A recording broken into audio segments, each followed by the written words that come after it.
Друзья, вот перебирала всю подвеску. И все равно стучало, как как стучат эти гребаные стойки стабилизатора.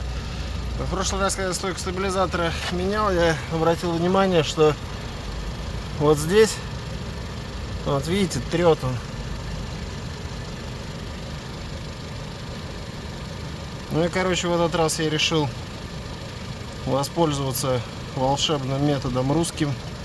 Пододвинул вот настолько, там практически на сантиметр, тягу стабилизатора, и я думаю, что сейчас все уйдет.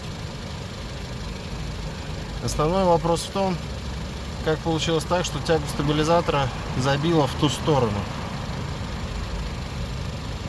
Может, когда я стойки стабилизатора менял и оттягивал стабилизатор, вот туда ушло, но вот он ушел туда на сантим.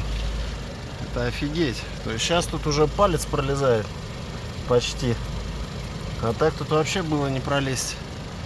С чем связано, не знаю. Кто знает, пишите в комментариях.